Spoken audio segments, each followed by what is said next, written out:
Our next lesson is on multiplying rational numbers. Remember, a rational number is just any number that can be written in the form of a fraction. So rational number is just a fancy word for fractions. How to multiply fractions. Your first step would be to convert any mixed numbers to improper fraction using the acronym MAD. Not all of your fractions or problems are going to have mixed numbers. So if there is no mixed numbers in your problem, then you do not have to worry about this step. So remember, the acronym MAD means you're going to multiply the whole number by the denominator, add the numerator, and then keep the same denominator. A mixed number is just a whole number plus a fraction. So for example, 3 1/2 would be an example of a mixed number. There's a whole number 3 and then a half. Your second step is to multiply the numerators, which is your top numbers.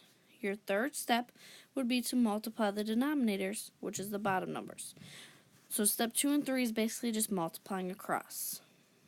Now, when you have your answer, you need to simplify using the greatest common factor if the fraction is not in simplest form already. So the greatest common factor is just what numbers divide evenly to make it down to its simplest form. Then you need to convert to mixed numbers by long divisions because you cannot have improper fractions. So if your final answer comes out to an improper fraction, for example, 7/2 is improper because 7 is bigger than 2. The top number cannot be bigger than the bottom number. Again, step 5 will not apply to every problem as well. So sometimes you may need 2 steps, sometimes you may need 3 steps, sometimes you may need all 5 steps. It all depends on the problem. In our first example, we have 1/6 times 2/3. These are just plain fractions. There's not any mixed numbers, so you do not even have to worry about step 1. So go right into step 2. You need to multiply the numerators. So you're multiplying 1 times 2. Then your second step, you need to multiply the bottom numbers, your denominators, which is 6 times 3.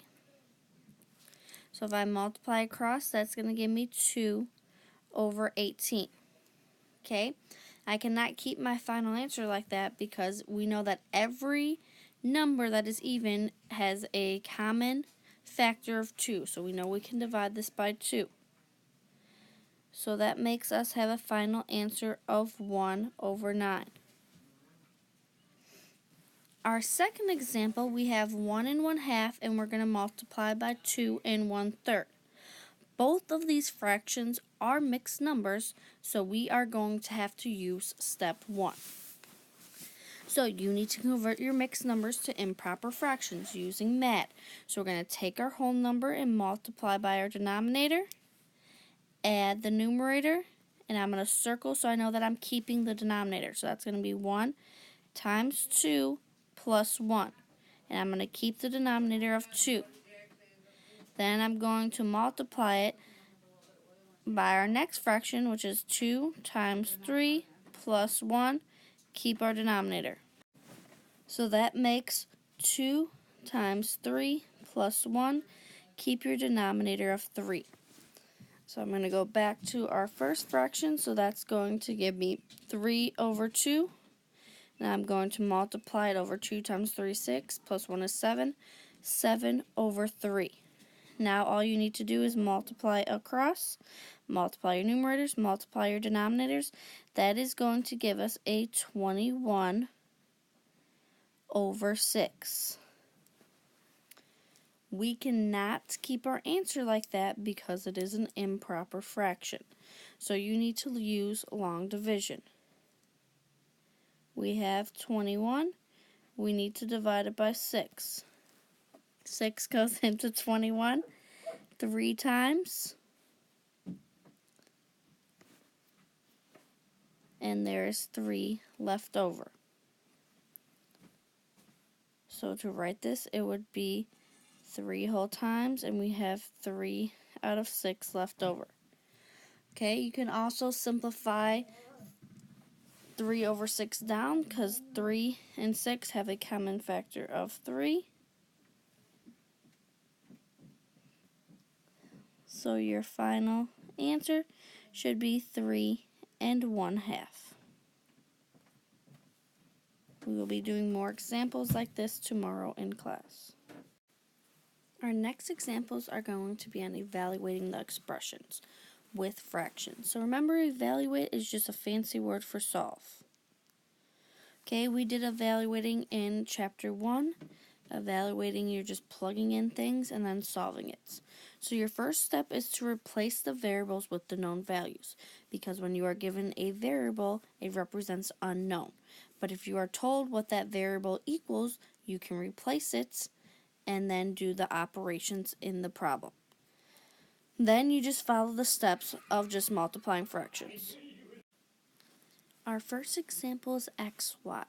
Remember, when two things are next to each other and there's no operation sign separating them, that means multiplying.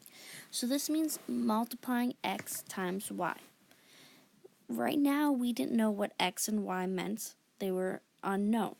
But up above, it tells me that x equals 3/8, so I can take out x and put 3/8. And it tells me that y equals 1/2. So I can replace y with 1/2. Again, there's no operation sign, so we know that's multiplying.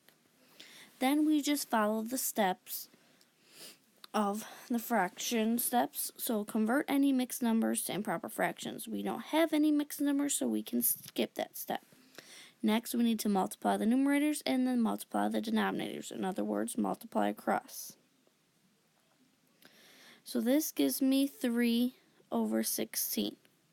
Okay, I need to simplify using GCF. Okay, 3 and 16 do not have any common factors because it's 1 times 3 are the only factors of 3. I have 1 times 16, 2 times 8, and 4 times 4. So they have nothing in common besides 1. So that will be your final answer. Again, I can skip the convert to a mixed number by long division because it did not become an improper fraction. My next example is 5x, which again, there's no operation sign separating them, so that means multiplication. It means 5 times x. I know what x equals because it tells me above, so I can replace x with the 3/8. So this is going to be 5 times 3/8. Okay? I can make 5 a fraction because every whole number has a 1 in the denominator if we need to make it a fraction. Then you just follow the steps. Okay, convert any mixed numbers to improper fractions using MAD. We don't have any improper fractions again. So now I need to multiply the numerators and multiply the denominators. So in other words, multiply across. This is going to give me 15/8. Okay, I need to simplify using GCF. Okay, there's nothing that 15 and 8 have in common because the only factors of our 8 are 1 times 8 and 2 times 4. The factors of 15 are 1 times 15 and 3 times 5. So there's nothing in common. So I cannot keep my answer like that because that is improper. So now I need to do long division. We have 15. We're dividing by 8. 8 can only go into 15 once because 2 times would be too much because it's 6. It would be 16. We cannot go over. And then there's going to be 7 left over. Okay, so to write this as a fraction, 8 goes into 15 one whole times, and I have 7 remaining out of 8. So 1 7/8 would be your answer. Again, we'll do some more examples of this in class.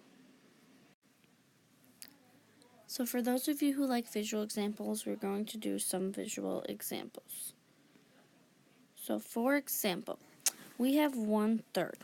Okay, we should know how to draw this from elementary school. There's 3 pieces that make up the whole thing.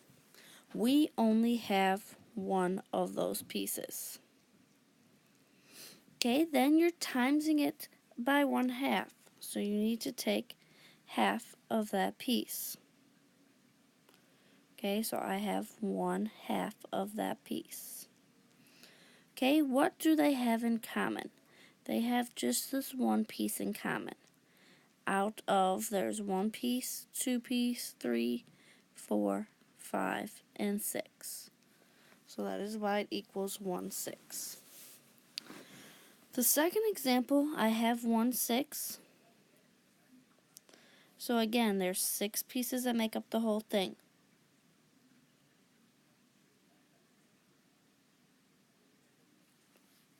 We only have one of those pieces. Now we're going to multiply it by 2/3. So we need to take our piece and break it into thirds. We again have 2 of those thirds. Okay, so there's 1 piece they have in common, 2 pieces they have in common. Okay, so we have 2, and there's 18 pieces. 1, 2, 3, 4, 5, 6, 7, 8, 9, 10, 11, 12, 13, 14, 15, 16, 17, 18. So we have 2 out of the 18 pieces. So those are just some examples if you like to see things visually. And that will be it for today's lesson.